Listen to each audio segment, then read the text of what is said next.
দর্শক আপনারা দেখতে পাচ্ছেন এটি বাংলা একাডেমির ঠিক সামনের চিত্র। এখানে কিছুক্ষণ আগে আমরা দেখেছি ব্র্যাক ব্যাংকের যারা রয়েছেন যারা চাকরিচ্যুত রয়েছে তারা তাদের চাকরি ফেরতের দাবিতে এখানে বিক্ষোভ করছিলেন। এখানে একজন কর্মকর্তা এসেছিলেন, তাকে অবরুদ্ধ করে রেখেছিলেন, তাকে প্রধান ফটক থেকে বের হতে দিচ্ছিলেন না। সবশেষ আমরা দেখেছি এখানে বাংলা একাডেমির নিরাপত্তা থাকা দ্বারা যে সকল আনসার সদস্য যারা রয়েছেন তারা এসে তাদেরকে সরিয়ে দিয়েছেন এবং এই গাড়িটি বের হতে দিয়েছেন। আমরা দেখছি এখনও এই বাংলা একাডেমির সামনে উত্তপ্ত পরিস্থিতি বিরাজ করছে।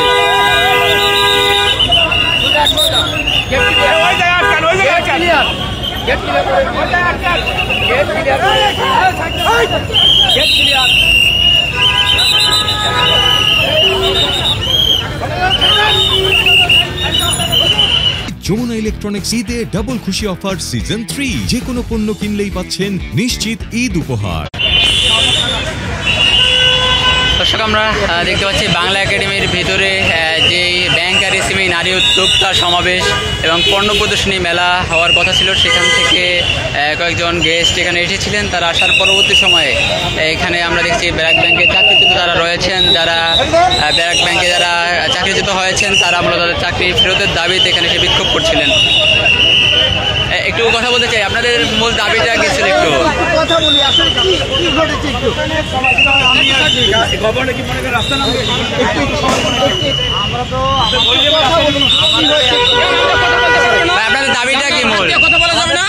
আপনাদের কি হয়েছে অনৈতিকভাবে চাকরি খাইছে ব্র্যাক ব্যাংক দীর্ঘ 3 বছর ধরে। আমরা বাংলাদেশ ব্যাংক বিভিন্ন জায়গায় তদবির করতেছি, বিভিন্ন জায়গায় স্মারকলিপি দিতেছি। বাংলাদেশ ব্যাংক আমাদের পক্ষে রিপোর্ট দেওয়ার পরেও ব্র্যাক ব্যাংক আমাদের চাকরি ফেরত দেয় না। এইটা আমাদের দাবি, গভর্নরের কাছে আমাদের চাকরিটা ফেরত দিতে হবে। অনৈতিকভাবে আমাদের চাকরি খাওয়া হয়েছে। এখন আপনারা এখানে কার গাড়ি আটকিয়েছিলেন? বাংলাদেশ ব্যাংকের গভর্নর। আপনাদের মূল দাবিটা কিন্তু এটাকে গাড়ি আটকানো বলে না, বলেন এটাকে গাড়ি আটকানো বলে না, জাস্ট একটা মানববন্ধনকে এটাকে স্প্রেড করে হচ্ছে বলা হচ্ছে যে গাড়ি আটকানো। এরকম কিছু না, জাস্ট হচ্ছে চাকরি পাওয়ার জন্যই একটা মানববন্ধন। আপনাদের চাকরি মানে আপনি কোথায় কাজ করতেন? আমরা ব্র্যাক ব্যাংকে সবাই কাজ করতাম এবং 2600-র মতো অফিসারকে চাকরি অন্যায়ভাবে খাওয়া হয়েছে। টার্গেট ফিল আপ, নানা রকম ইস্যুতে পলিটিক্সের শিকার হয়ে সবাইকে চাকরি খেয়ে ফেলেছে। আমি মনে করি এখন সমাজে আমরা হচ্ছে চোরের মতো, মানে মানুষ ভেবে নেয় এখন ভালো থাকার পরও অনেকে ভেবে নেয় যে আমরা হয়তো চুরি করেছি, এই জন্য চাকরি চলে। আপনার নাম কি? আপনার নাম কি? আমার নাম হচ্ছে আবু সালেম মুসা।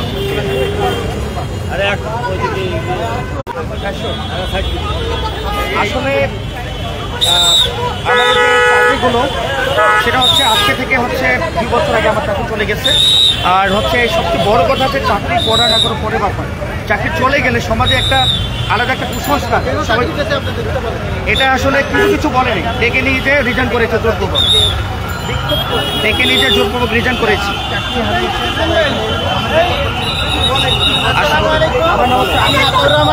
ব্র্যাক ব্যাংকে দীর্ঘ 14 বছর চাকরি করছি, বিডিএম হিসেবে 8টা শাখায় ছিলাম। তো আমাদেরকে বিভিন্ন কারণ দেখাইয়ে, বিভিন্ন অজুহাতে ব্যাংক যাকে পছন্দ করছে তাকে রাখছে, তাকে পছন্দ না বিভিন্ন কারণ দেখাইয়ে মনিটরিং করাইয়ে তাদেরকে চাকরিচ্যুত করছে। ডিসমিস, টার্মিনেশন, জোরপূর্বক রিজাইন। কারণ হচ্ছে তারা নিজেদের স্বার্থে আমাদেরকে ব্যবহার করছে। যখন নিজেরা দায়ী হয়ে যাচ্ছে তখন আমাদেরকে চাকরি থেকে মানে ডিসমিস, এরকম বিভিন্ন কারণ দেখায় আমাদেরকে চাকরি থেকে অব্যাহতি দিয়ে দিছে। যার জন্য আমাদের 4 বছরে প্রায় 2668 জনের চাকরি চলে গেছে। এই 2668 জনের চাকরি বিভিন্ন কারণে, কিন্তু বাংলাদেশ ব্যাংক এর আগে 2 বার অর্ডার দিচ্ছে, কিন্তু ব্র্যাক ব্যাংক সেটাকে ভায়োলেট করছে, সেই আদেশ তারা মানে নাই। এখন আমাদের কথা, আমরা কোনো দোষ করি নাই, আমাদেরটা সঠিকভাবে যাচাই বাছাই করা হোক। যদি তারা মনে করে আমরা দোষী, আমরা চাকরি চাই না, কিন্তু আমরা যদি নির্দোষ হই তাহলে আমাদের চাকরি ফেরত দিতে হবে। আমাদের এই একটাই দাবি, আমাদের চাকরিতে পুনর্বহাল এবং সার্ভিস বেনিফিট সহ আমাদের সকল সুযোগ সুবিধা সহ আমাদের চাকরিতে পুনর্বহাল চাই আমরা। এখানে আপনাদের কর্মসূচিটা কি ছিল? এখানে আমাদের মানববন্ধন ছিল এখানে।